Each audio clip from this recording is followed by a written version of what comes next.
Yeah, I just checked with AMV. Let's get this started. Okay. Just keep it relatively low, okay? Because it is Sunday morning, everyone's a little bit tired.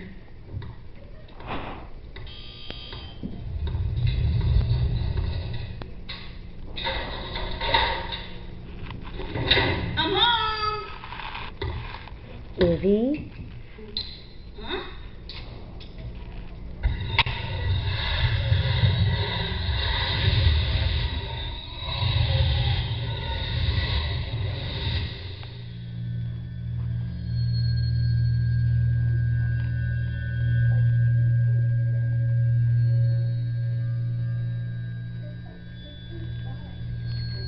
So it's got Tamers elements. Okay.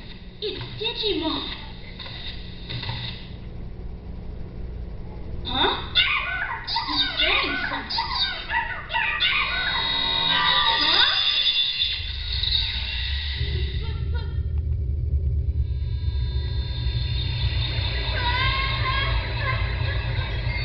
And Frontier.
Alright guys, this is Meeting Your Digi-Destiny. This is our panel where we say that, you know, Digimon is big and it's also Digimental. See? That's actually the title of our next slide. It's Digimental. You know the Digimentals, that's actually what they call the armor eggs in, yeah. In something. It's sad that I know that, but I know too much about Digimon because it's fun. Now, you know, Digimon they're always made of data, and they always love to eat a lot of meat, but depending on what game you're talking about, what series, the rules change completely. In some series, you know, your Digimon is like your best friend, your soulmate, you can only have one. In some games, you gotta catch them all. There are actually some Digimon games where you collect hundreds of them like Pokemon. And then you have things like, you know, were Digimon created by people or were they created by magic? Now there was something that only came out in Japan that ties every single Digimon universe into a single canon, but oh boy, we'll talk about that one in a minute. But let's talk about where it all began. Who's old enough to remember Tamagotchis? Alright, here's the thing. I've had Osprey and stuff too, and Gigapets. Yes.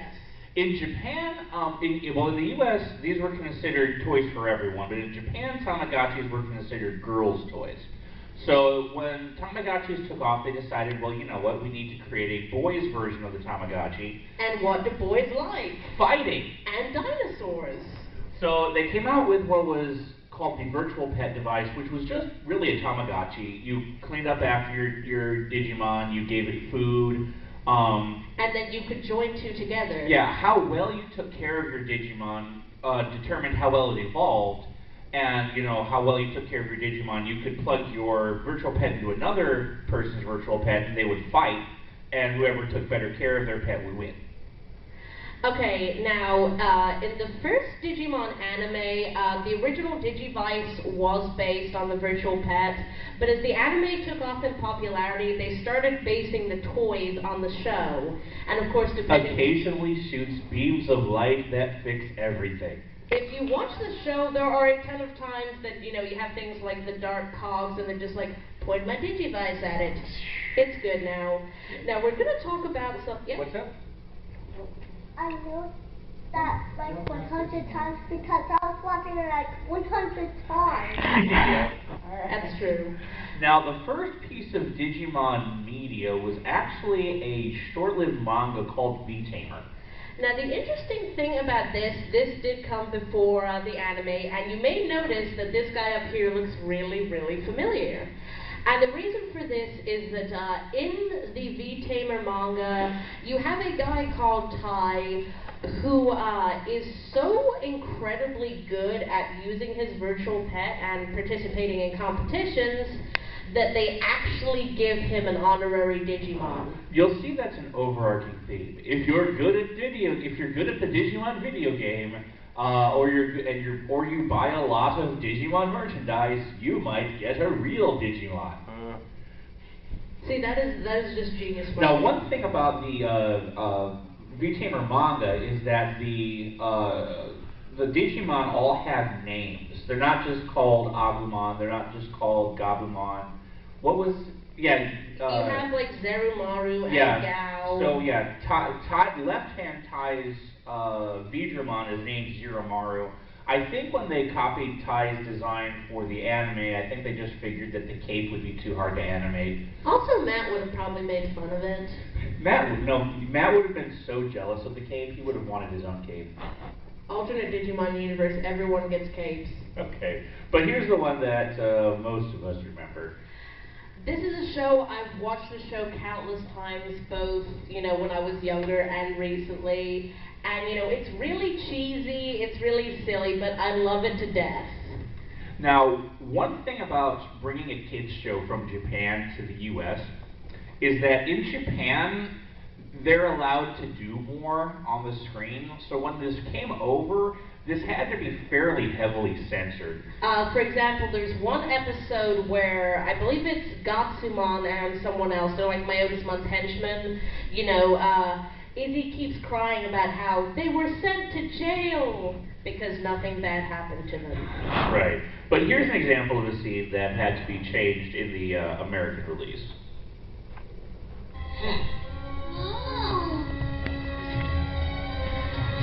Now with this scene, notice the still frames, the fact that they're clearly just taking still shots and...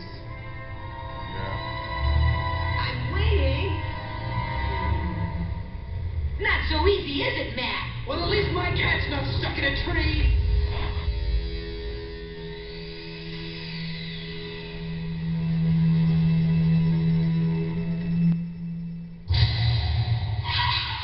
Oh, yeah. Yes, sir. Oh my goodness. Because apparently in Japan you can make jokes about creepy hitchhiking people. And then, if you remember in the English dub, suddenly Sora's cousin shows up to pick them up, but you know, he's not Sora's cousin in the original. He's just someone who thinks Mimi is cute, despite the fact that Mimi's 10. It's interesting the stuff they edited out. And then you have the sequel. Okay, now next time you watch Digimon 2, I want you to pretend that this is a fan fiction written by Ken. Because that's really what it is. You have Ken, you know, he wants to, you know, he starts off as the Digimon Emperor, and he is the evilest master of all Digimon. And he creates Chimeramon, which is original Digimon, do not steal. And then he gets on his medication, and then he decides that he wants to, you know, be a hero, an anti-hero, with a tragic backstory, and make friends. And save everyone. And then he comes to terms with himself and gets a boyfriend. But we'll talk about O2 later, because with the release of Tri, O2 has become, Okay. there have been some interesting things with O2, but we'll talk about that in a second. And the good one. This like one still has the best story. I like all of the Digimon, but in this one, the characters in this are actually fans of the first 2 cartoons. And then, of course, they play the Digimon card game so much that they get their own Digimon. Now we're gonna go. Now this one has one of the best villains, I would say. Oh, is that why it's so quiet? この時間は予定を変更しまして、There we go. 再び西新宿で起こっている異変についての報道特別番組をお送りいたします。依然として西新宿は都庁を中心に正体不明の空間が占拠し続けている。So yeah, the final villain in this ends up being the V-Reaper, which is a giant red blob that consumes everything. こちらは JR 新宿駅を挟んだ東側です。ご覧の通り、異常空間は日に日に拡大しており、すでに新宿駅の線路は半分覆われて、鉄道の機能を失いました。2月だというのに、異常空間周辺は気温が30度を超え、大変暑くなっております。異常空間はネットワーク監視システム University. ヒプノスから現れたのでしょう。ネットワークを監視す Part る of シス me テムは wonders if, it's intended to be just a Cthulhu reference, or if the Japanese actually think Miskatonic University is a real place. I think it is actually an H.P. Lovecraft reference. Yeah, and also in this you have things like the Sugoth and the Yoggoth, and I think someone in Japan was a big fan of Western horror, which is awesome. それはやはりデジモンと関係が当然あるんじゃないでしょうか。Now, the thing about Tamers is that it has a surprisingly dark story for a kids show. There's a lot of themes of neglect and abuse and sadness and escapism. One of the themes is that all the kids in the show were trying to escape from something or other. Yeah. And it ends up, it starts off as, stupid product placement for the card game, but like by halfway through, it's just become a really good show with really well-written characters. But then after this one, they got sick of well-written characters and did Frontier. Oh, I like Frontier. Frontier is interesting, although I will tell you the first time I saw Frontier was, I was living I grew up overseas, and they actually never released the Frontier TV show in Europe, so the first thing I saw of this was the movie, and I just had no idea what's going on. Frontier is interesting. Wherein Tamers has a very well-written female character, Enrica. In Frontier, the token girl really has no purpose there other than to make JT like drool over her. Her Digimon, this is the one where the kids turn into Digimon. Her Digimon form wears nothing but bikini and boots. Her special attack is to fly at things and hit them with her butt. And by like 2/3 of the way through the show, she has not won a single battle. She gets owned more than Krillin. Oh. Although to be fair, she does later on get her second form, which is actually pretty powerful. But for like the first 20 but she still loses against everyone except the token female villain. She's doing her best. But the story with this one is you have the kids that go into the digital world. They go from town to town to town on the back of a train.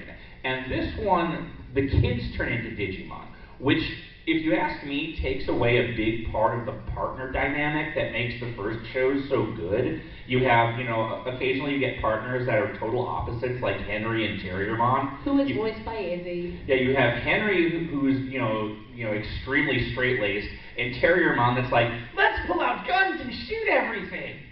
Where in this one, the kids don't really have anyone to talk to besides each other. Well, they do have the Monzaimon. And they have, it's a very episodic show where most episodes go down to, we've arrived in the town of X Digimon, which is being threatened by Y Digimon. We need to defeat the Y Digimon, then the X Digimon thank us, and we move on to the next town, repeat ad nauseum. There's actually one episode where one of like the 4 Dark Lords is attacking this town because they make really, really good burgers. Yes, Burgermon. There's a town full of Burgermon that is being threatened by the Dark Lord because he likes burgers that much. That kind of just goes to... Yeah. I know you don't like Frontier, but let's talk about Digimon next. Now, after Frontier didn't do that well, they took a pretty long break between Digimon series. And most of the Digimon stuff was either going to be manga or video games. Now, Digimon Next is kind of the next long-running Digimon manga after V-Tamer. I've only read a little bit of this one, but it's fun. Wait. Here's the plot. A guy is really good at V-Pets and gets sucked into the digital world and gets a real Digimon. Gee, where have we heard that before? Here's the thing though, as silly as that sounds, if I'd have been a kid like reading this, or if they've done this with Pokemon, where it's like, if you buy enough Pokemon plushies, you might get a real Jigglypuff, I would have just like been constantly screaming. They're like, please merchandise. Is this why you told like everyone in your family to buy you Beyblade? We don't talk about Beyblade. There's nothing wrong with that. There's nothing wrong with Beyblade. What There's the nothing heck? wrong with Beyblade, but compare TV Beyblade with real Beyblade. No, it is the same. Those things could get dangerous. I bled because of Beyblades. I have broken the bottom of a metal Drager base more than once and had it shoot off out of the base stadium. No, mine actually exploded into plastic shards and got into my arm at one point. Ow. I actually was that slightly weird kid who like secretly hoped like, maybe it does have a magic dragon in it. That would be awesome. Maybe I can psychically control. But anyway. Yes. Okay. So then when they came time to do another Digimon series, they decided we need to. The Digimon franchise has been around for a good 10, 12 years now. And there are a lot of Digimon fans are getting older. We need to do a bit of a darker, more serious Digimon. So the main character in the next show is a little older, and they gave him the power to punch Digimon in the face. Yeah! Seriously? Not only can he punch Digimon... Is that Savers?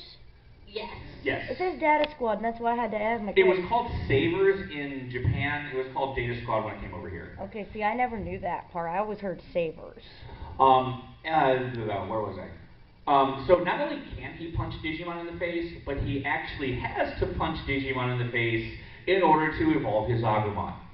And as silly as it sounds, I actually kind of love this show because they have to think up all kinds of new ways, like, why would it be hard for Damon to punch something? So you have one where he fights Demi Miramon, and he's like, that thing's made of fire. I can't punch it. And he just tries to punch it anyway. He's like, wait a minute, I can totally punch fire. Well, he has to cleverly punch fire because he has to punch it with his brain.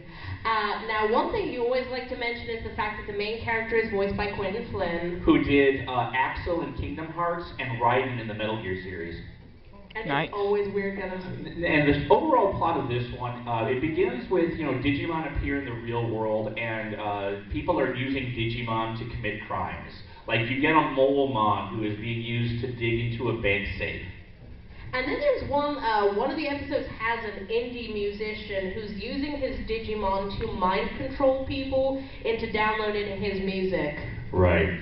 But then it goes into the digital world, and they find this kid who apparently was born and raised in the digital world, and he talks in broken Tarzan English. And the thing is, why the heck would he speak in broken Tarzan English when all of the rest of the Digimon speak perfectly fine English? No, apparently that's one of the dub jokes. That's one of the dub jokes, because in Japan, he doesn't speak broken Japanese at all. But anyway, can we talk about Digimon Cross Wars? AKA Digimon Fusion. Okay, now we met, what was his name? Ben Diskin at AnimeCon Arkansas last year, who voices Shoutmon. And it turns out he's a massive Digimon fan. And according to him, as much as he's been paid to do this series, the only reason to watch it... Well, the only reason to watch the third season... The only reason to watch the third season is for this scene that we're about to show you. この世界の人間だけでバグラモンの残した力を制御するのは不可能だからクロックモンの能力で異なる時間異なる次元の英雄たちを呼び寄せたのだ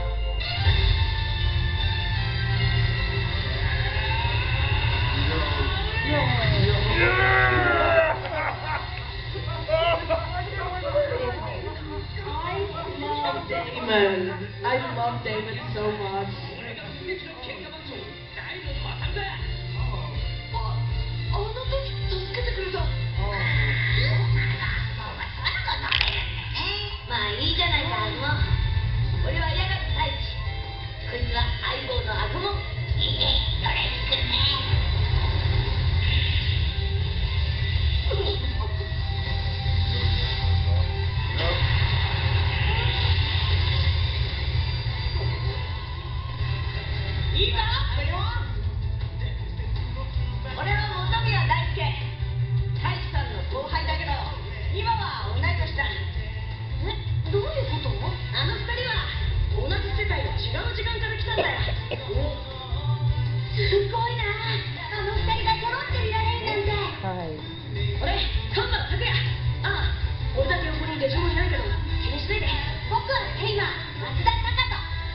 emerging, everyone can see that?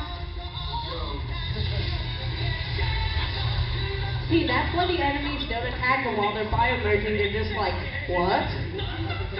What's going on?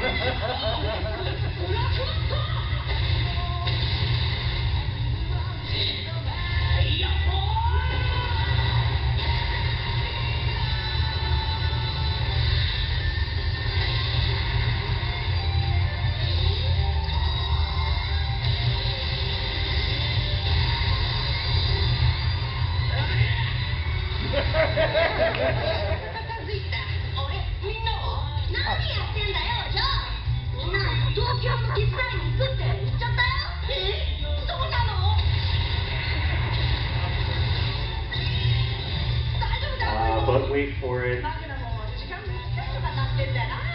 You can't have Davis here without his boyfriend. Now watch this. There's Matt, but watch this.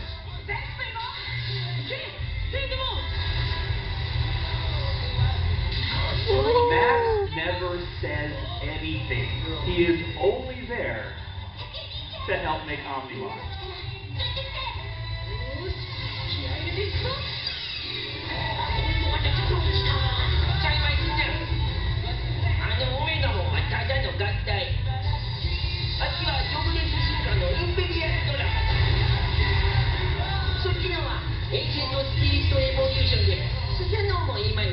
And thank you, Sentimon, for explaining that all of those aren't exactly the same thing.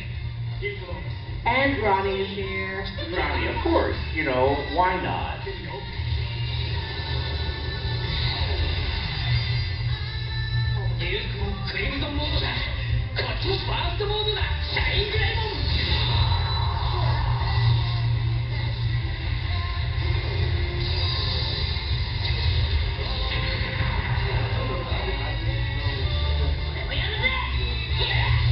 Can someone tell me why Damon even needs a Digimon? For friendship. He needs a friend.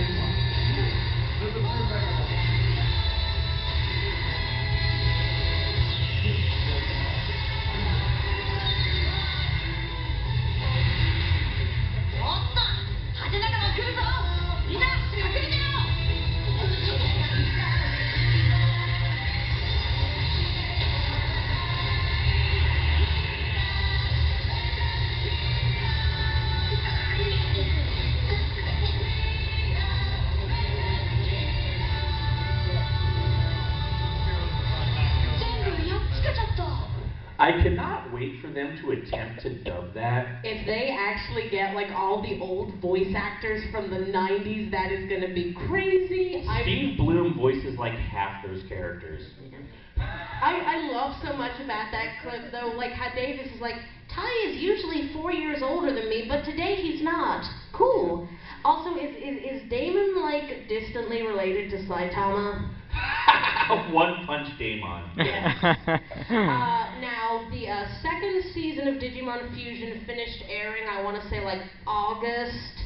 There hasn't been any news on the third season yet, but it would be so cool. Well, it would also mean that, what's her name, Brienne Siddall is out of the hospital. Well, I'm hoping she got better. She's a lovely lady. Okay, now we're going to talk about something that's a little bit darker. Okay, so this is the new Digimon. Now, Try is kind of weird. Who's actually gotten to see this? I've only seen the first movie, but the thing about Try is that it was originally announced as an anime series that was going to air like May of last year. And then they're like, no, wait, it's going to be OVAs, or maybe it's going to be movies. Now it's 4 movies, each of which Crunchyroll is splitting up into mini episodes. Now, the thing that worries me about this is that if the first 2 movies don't do well, they're not going to make the last 2. Now, should we show the trailer before we talk about this part? It's 8 movies. Oh, 8 movies, right. So, if these don't do well, this series is going to never finish. Okay, now before we talk about that part, do you want to show the trailer? Right, show the trailer. Everyone is older. Everyone is older and drawn in a 2015 art style.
Okay, now when we watched this, we're like, okay, what are they going to do about season? No. First, I want to talk about the basic premise of this. For those of you who haven't checked out the first movie of Try yet, the way this opens is that it's set 3 years after '02. Everyone's been out of the Digimon world for a long time. Everyone's, they're taking their high school exams. They're looking into getting jobs, getting boyfriends. And Tai is really, really sad that he's not an anime protagonist anymore. There's this whole thing about, everyone else is kind of growing up and turning into, regular adults. And moving on with their life. But Tai still carries around his Digivice. He's not thinking about, what he's going to do with the future. Now, I'm going to go to the black screen first. Okay, so when we saw this, we're like, what are they going to do with Season 2? Because if you see Season 2, spoiler alert for a 20-year-old show, at the very end of Season 2, you have everyone in the entire world getting a Digimon. And we're like, are they going to... And then you see in the promo material, you see there is no sign of Davis, Cody, Yoli, or Ken. So we're like, are they just going to pretend Season 2 never happened? Yeah, probably. And then we actually watched it. Okay, spoiler alert. In the first 3 minutes of the first movie, all 4 new kids from Season 2 die. I don't think they're dead. I just think all 4 kids from Season 2 lose a fight against something big and powerful, and you see them... You see them passing out, and their Digivices shatter. And it's like, aw, I was kind of hoping that Ken and Davis went to America and got married. You were weirdly shippy this morning. Sorry. But the thing is, I'm like, now I need to see, the second movie, because I have to know what happened to them. Yeah? Ken's actually in the second movie, and he fights the original Digimon. That would be awesome. Okay. He redid his Dark Emperor. Yeah, he did, actually. But for you being a little Mr. Ken shipper here, have you heard of the Ken Davis Shopping Carol? No. You need to look that up. You need to look that up. Yes. Okay, now we're going to move on to something a little bit different. We're going to talk about the Digimon movies. Although, seriously, a few days ago when I actually got around to, starting watching Try, I was just, my feelings, because it's... Try is a lot darker and more serious in tone than even Tamers. I don't know if I'd call it darker. I'd say it's a little more kind of, somber, because you have that whole theme of, everyone's turning into grown-ups, and I still want to have a magic dinosaur. And I think that deep down I want a magic dinosaur. It's like Toy Story 3. But when we say Digimon movies, oftentimes we just say Digimon movie. Because there were a bunch of them in Japan, but only one ever got theatrically released in the US. And it was 3 Digimon movies cut into one. And it's still the 9th highest grossing anime movie in history. But in America. Let's talk about 90s music. But let's talk about 90s music. Wait, I'm going to turn this up on mine, okay? Oh, he looks pretty hungry. No, this is, I remember this. He had a strange way of showing his appreciation. Hey, cut it out! Stop kissing my finger, you! So yeah, they took the Digimon movies and just slapped a whole bunch of random 90s music over them. That's what most anime movies did back in the 90s.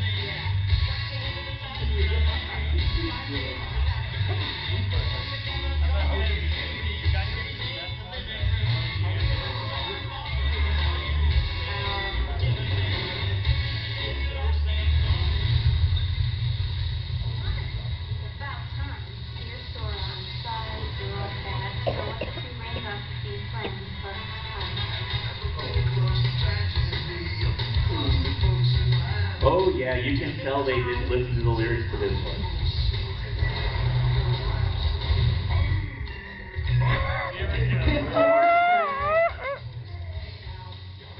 Is this before or after that? Pretty sure it was before. Before.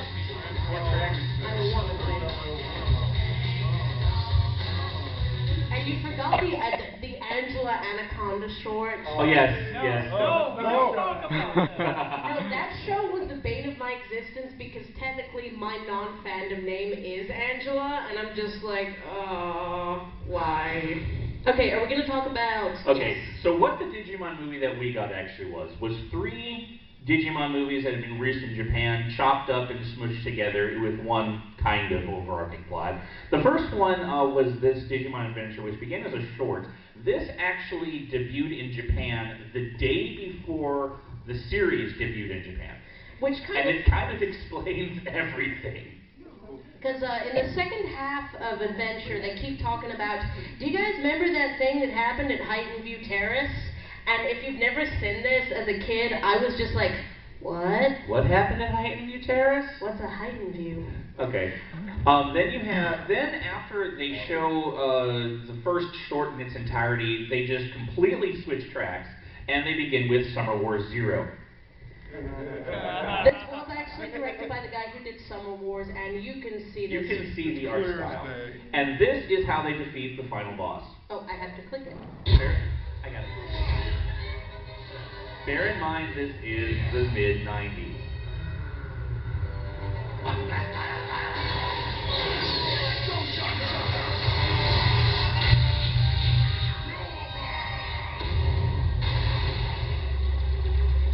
So, they digivolve through the power of light.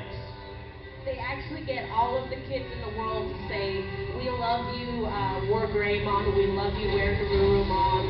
You slap your hand really hard, we get a Digi-Evolution. And then the way they do wait for it. Who up, click like.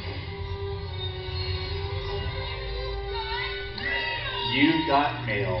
And the way they defeat the boss is they send it so much email that it lags.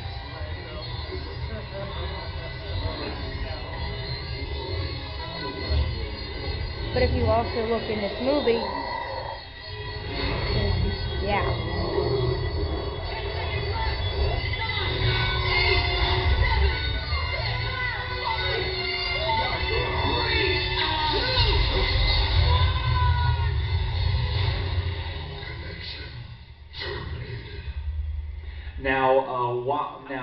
While that happens, of course, at the climax of the Japanese movie, in the American movie, this happens like halfway through. Now, one thing that I noticed when I was showing you this movie, trying to like get you into Digimon, is, to be honest, I think Izzy could have fixed everything. But Izzy was a little bit busy. During the early part of the movie, Ty's mom comes over and is like, hey, do you want a vegan smoothie? And Izzy drinks it, and he spends almost the entire rest of that movie in the bathroom. Yeah. And if he hadn't, he could have stopped this all before it even started. That is one way how to get a character out of a movie, though. Now, the third Digimon movie is actually technically the first Digimon 2 movie. I was going to say, is that why Thor's not in Civil War? Yes, Thor's not in Civil War because he drank a vegan smoothie. Okay, now, this was the first Digimon 02 movie, and the idea of this was that all of the kids from the first generation get turned into babies, and the 02 kids have to go and save them. Now, but of course they couldn't put that into the American Digimon movie, so they just cut out the chunks where they're at like summer camp or something, where they're hanging out with Willis, and you know, it's a fun movie. If you look at it, you can tell what parts are from which movie because they don't go together very well. Not the least of which because the vastly different art styles that Mamoru Hosoda uses. Okay, can we talk about Digimon's Revenge? Sure. Now this was, I've heard people tell me that the dub of this was actually aired on TV a few times. A lot of the other ones were aired on TV. Yeah. But as far as I know, there isn't like a DVD release of this or anything yet. Which kind of sucks because Digimon's Revenge is a really, really fun movie, and you get the 01 and 02 kids working together. We're going to talk about Right. Now, this was the first Tamers movie. Now, if you remember Tamers, at the end, Tai meets up with his cousin in Okinawa, or Takato meets up with his cousin in Okinawa, and people are like, where the heck did this guy come from? The cousin in Okinawa debuted in this movie. This is a really, really good movie, and I don't know how to describe the plot without spoiling it, but you do have this this little girl who her dog died, and her father is a V-Pet inventor. So is this also where the random goth lolly that appears in the... No, this isn't the... This is that little girl. Okay. And the thing is, her dad makes a V-Pet to memorialize her dead dog, and then the V-Pet becomes sentient, and then everything goes horribly, and it's a fun movie, though. And then we have the movie that completely ruins the ending of Tamers. Well, it doesn't ruin it, it's just like... Okay, here's the way Tamers ends. Tamers ends with, what's his name? Henry's dad. Henry's dad kind of tricks the kids into locking their Digimon away in the digital world, and he says, "I'm sorry, you will never meet your friends again." And then Henry just gives his father this look of death. But then this movie comes out and it's like, sorry, you actually are going to totally get to meet your friends again. To be fair, that's happened in every Digimon series. Like, you can always go back to Digimon. Right. Now, Island of Lost Digimon, this was the first piece of Frontier media I ever saw, and because I had never seen Frontier, I had no idea what was happening, which was fun. Now, in this one, there is a mysterious island. Human Digimon and Beast Digimon are at war with each other, and it turns out that the leader of both factions is the same Digimon, who is just slide evolving back and forth. I love Slide Evolution. Now... Okay, now this one is creepy. Alright, this one never came out in theaters. This one's all CGI. Here is the plot of X Evolution. So there's a supercomputer that controls the entire digital world, decides that the digital world is too overpopulated, and proceeds to kill everyone, except for the chosen Digimon, who are fit to survive. Now, any Digimon that wasn't chosen, but survives anyway, is tagged with a different color and ruthlessly hunted down.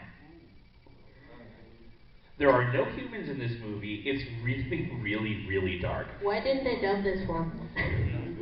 I could not imagine them trying to put that on Fox Kids in the 90s. Okay, now we're going to talk about Vidya. I believe there are actually places on like YouTube and other things where you can like actually find this movie and check it out. But now we're going to talk about some video games. Okay, want an estimate from people. How many Digimon video games have there been? I'm going to make everyone more comfortable, and I'm going to give a terrible guess. Purple. Okay.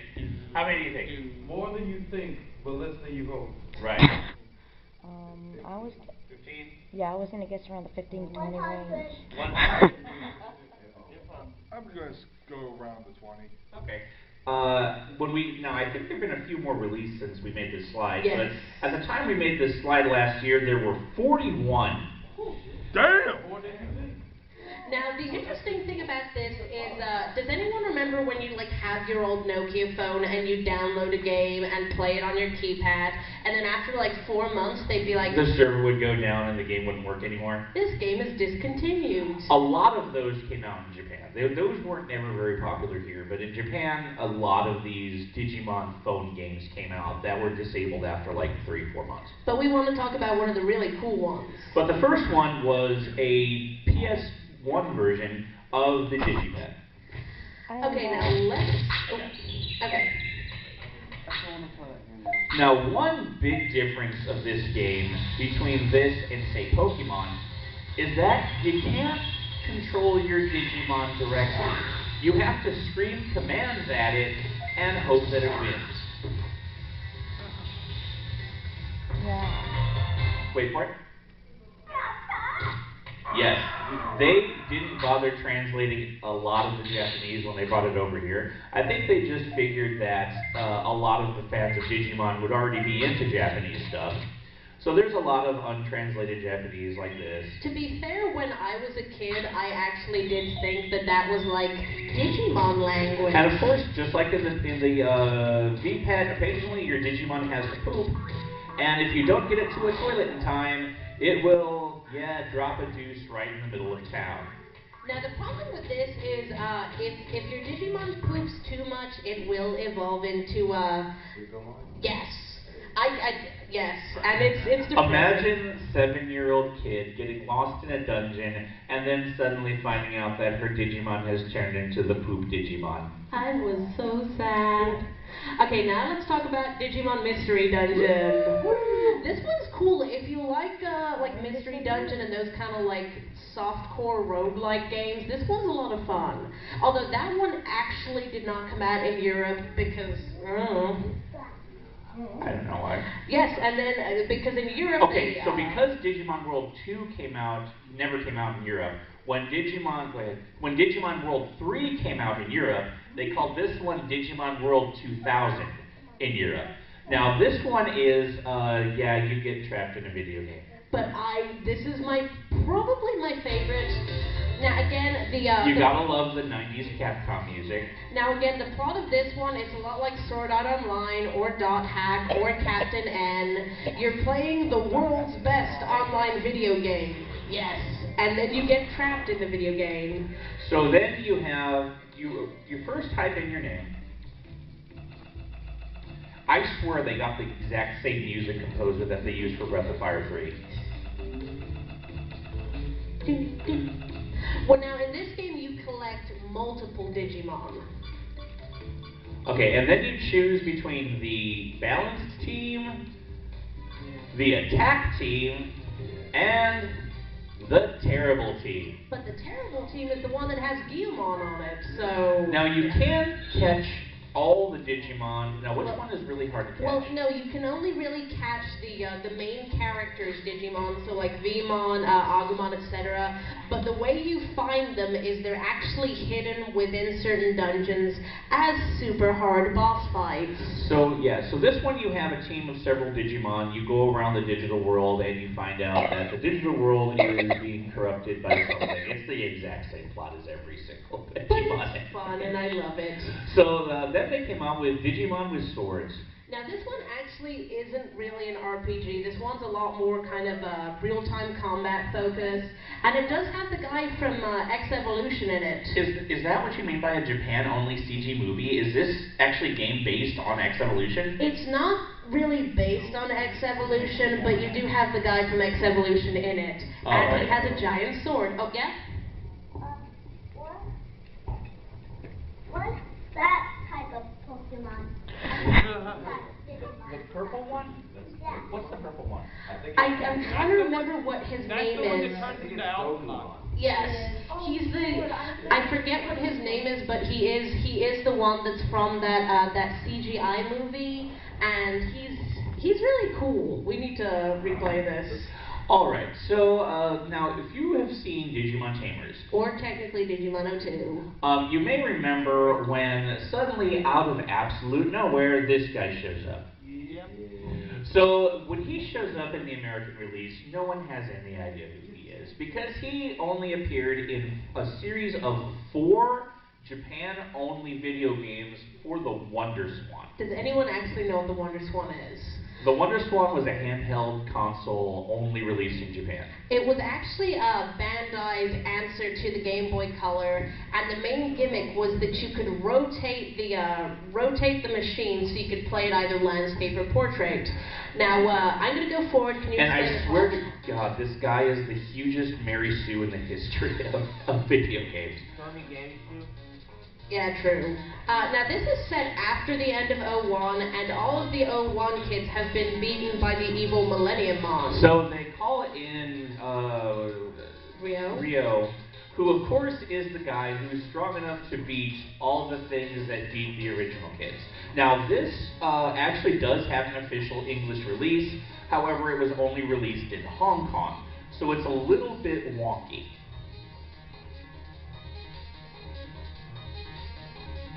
Which is why Agumon's main attack is called Baby Frame.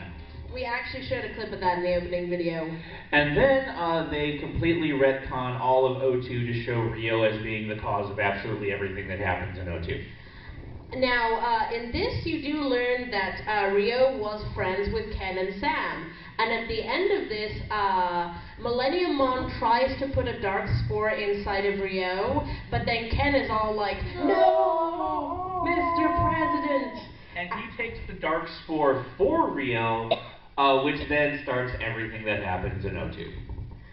And then they decide, you know what, we need to see who's the strongest. So they have a tournament in which Rio has to defeat all the original kids. He's given the opportunity to go between Digimon canons. Which is awesome. And we're going to show Brave Tamers now? Yeah, beginning with going back in time and discovering that every single Digimon universe is the result of a single World War II era supercomputer calculating different possibilities. Yes, this is the tying together of all the main canons. Apparently every single Digimon canon is just like a random program generated from you know. And so he becomes partners with the god of all Digimon, has the ability to move between universes like a god, and he uses this ability to go to the Tamers universe, learn how to play cards, and make Rika blush. Yeah. It was created by the Nazis. No, this was actually created by I want to say it was an American one. It's called something like Wallsack. It was based off of an original computer that existed. Now, the thing about this is, to be fair, if I could go into any Digimon canon, I would probably go into Tamers, and I would have Terriermon just be my bro forever. Right. Okay, now we're going to talk about the Data Squad video game, which I've only played a little of this one, and it's pretty much just... I don't know if I've even played this. I think I may have just watched you watch a Let's Play of this on YouTube. Meta Let's Play. But it's a fun game. But do you want to talk about Digimon World DS? Yeah, this one, This is another one where you can raise multiple Digimon, you can train them, you move them between different training grounds. It's a lot of fun. And then you have Digimon Sun and Moon. It actually is. They did it first. We used to call this Digimon Ruby and Sapphire, but it is actually Digimon Sun and Moon. And the idea is that there are two Digimon villages, each of whom thinks the other village is evil, but it's actually a third. But of course, it turns out there's a Digimon just changing back and forth. Gee, where have we heard that back and forth before? Now we're going to talk about Digimon. Now, Digimon Lost Evolution, the best thing about this one is the fact that the kids are all obviously fusions of two other kids. I mean, you have Amimi and Yoli, you have, what's his name, Tommy. TK and Tommy, you have... Kari and Kari. Yeah, Kari, and you have old Kari and young Kari. Okay, and then we're going to talk about Sross Wars a little bit, but we don't know much. Now, these haven't been translated, so we don't know a lot about the Sross Wars video games, other than the fact that you have to buy two different versions of it. Okay, now this is the one that... There is a fan translation of this pending. They're working on this. This is a video game for the PSP, which was huge in Japan, didn't do so well here, where you actually play through the plot of the first series. And the best thing about this one is everyone gets megas. Woo! And we're going to show you guys some of these megas. Oh, let me turn this up, okay? Dude. Turn down.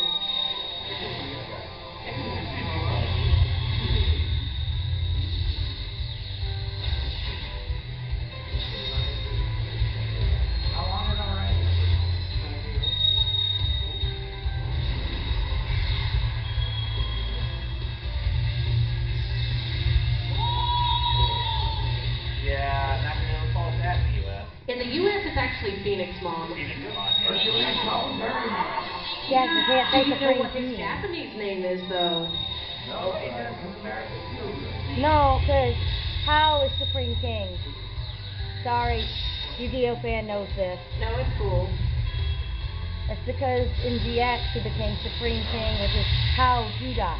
Okay. So, and then they have the Hao. Alright, try saying that 15 times fast. Backlash Arbitrarimon? Here we go. Now, the thing about this is when I first saw this, I assumed that Lilymon would become Boncho Lilymon because I would love to see like a gangster Lilymon. No, Lilymon evolves into something else. No, she's right though. Rosemon.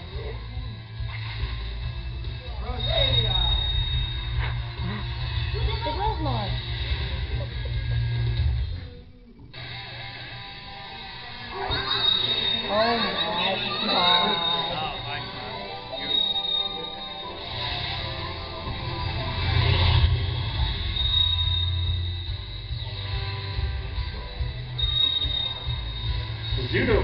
Weird Digiball too.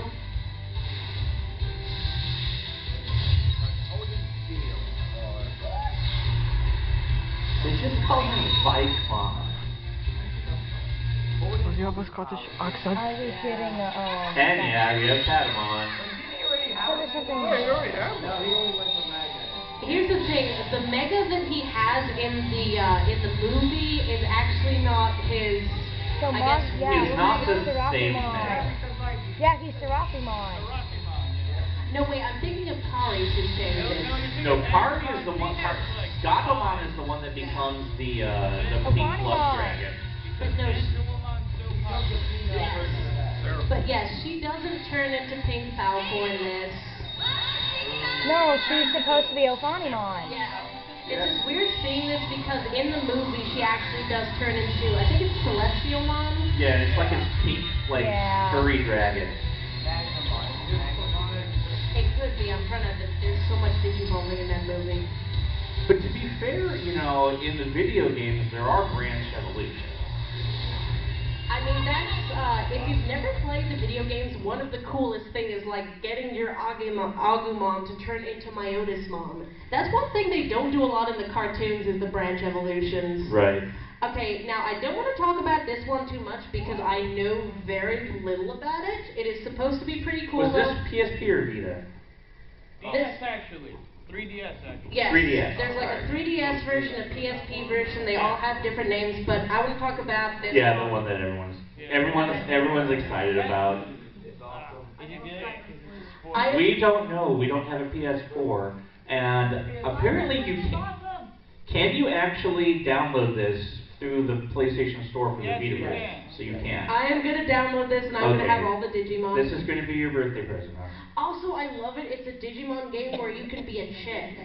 Yeah. Hey. Yeah. Yeah, you can either choose between dude and chick, and every single Digimon branch is in there. Everyone possible. You can digitize and then digit. Yeah. There is one downside to that, though. The game is written as the guy is the main character. Kind of like with Fallout 4. So if you play as a woman, you will notice some oddities that pop up. So pronoun issues?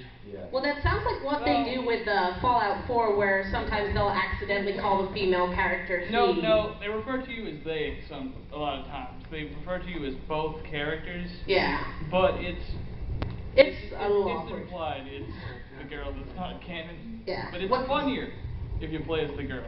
Okay. What's your I just wanted to say, I love this game because the Digivolving system is easy compared to like Digimon World 2 where you had to DNA all the time. Yeah. But this is just simple, streamlined, really fun. Awesome. Beelzemon Blast Mode is in the DLC. That is really awesome. If you want an edge, you got it. See, I'm weird. I don't even. What is your favorite?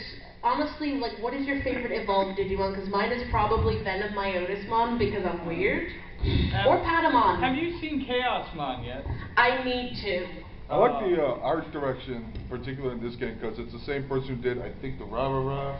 Yeah. Yes. And another game I'm playing, Devil Survivor 2. Yeah, that's right. And I believe he also did some of the character designs for Digimon World Art. I actually had heard somewhere that a lot of people who worked on the SMT series actually ended up working on this. Okay. Ooh. All right, then we have one of the Digimon MMOs. This is not the only Digimon MMO. Okay, well, this is the one I played, and it's really, really bad. I play it too. I know your pain. The translation is I play terrible. Marcus. I punched Digimon. This is seriously one of the worst translations I've ever seen Okay, in a professional product. Now let me just see. Do we have the picture? The picture of Fat Baby is gone. Oh, we don't have it? Okay. But we do want to make a shout out to this little webcomic. So here is the story of Fat Baby Adventures. This is kind of like a Rule 63 of us, because I was the one who made you watch all of the Digimon. So there's this girl who had never seen Digimon before, but her boyfriend had grown up on Digimon. One day he makes her watch Digimon. Well, because Digimon ended up on Netflix for a So while. she watches the first 4 series of Digimon, and proceeds to code her experience watching this and her reflections of the series into a little webcomic that she called Fat Baby Adventures. And it is amazing. For example, the reason it's called Fat Baby Adventures is because because she calls Agumon the fat baby because he is always crying and eating meat. She comes up with nicknames for all the kids. There's Goggle Baby, Blue Hat, Pink Hat, Angry Baby, Glasses Baby. No, and then TK becomes Cleric Hat Baby. Yeah, TK becomes Cleric Hat Baby, who then grows up in O2 and becomes Rage Baby. But it's a lot of fun to read through, and she talks about how things like in Tamers, where you have that one gothic girl whose Doberman like explodes into rainbows. Yeah. So that everyone can Digimon, but it's a lot of fun to read. Caveat though, probably don't want to let little kids read this because there is language in it. She does tend to exacerbate her jokes with a lot of like F-bombs and such, but it is definitely worth reading. And I think we are done. This is all we've got. It's almost 12 o'clock, and I think we need to... Do you want to talk about Digimon? Does anyone have like any Digimon comments? Your favorite, least favorite? What's up? No, I wish my Wizardmon wasn't in Shreveport right now. I have a Wizzy Flash. Yes. His name is literally Jessmon, and he's so edge, he doesn't have legs. He only has blades. And he stands on blades. And he has 3 Digimon always surrounding him, like the Holy Trinity. That sounds amazing. Okay, what's up?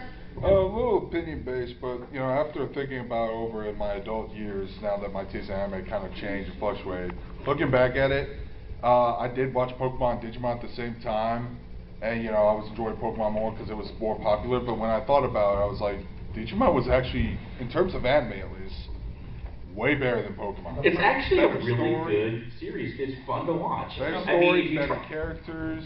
It's because it doesn't stick to the same main characters over and over. Yeah, try and watch like the Gold Silver arc. It has not aged well. But one of the things that the lady who did Fat Baby Adventure said is that if you look at it, in a lot of ways, Pokemon is a little bit like Madden, and Digimon is kind of like Final Fantasy. Because Digimon has like the angst and the big characters and the monster design, and Pokemon's more about like the mechanics. What's up? I never think how I really wish I had my Wizzy Flash. monsters get that sword inside his hand. I don't know. It's honestly, I would say it's just rule of cool, but when I first watched the movie and like Omnimon and he's got the cape and the sword, it is just so cool. Yeah. Oh, what's up? Yeah, I had a Digimon lab. Sorry? We really would have to, we were really going to play Digimon. Like, Digimon lab, do I have one? The Digimon map? Lab. Not yet. No lab. We need to. Okay, what's up?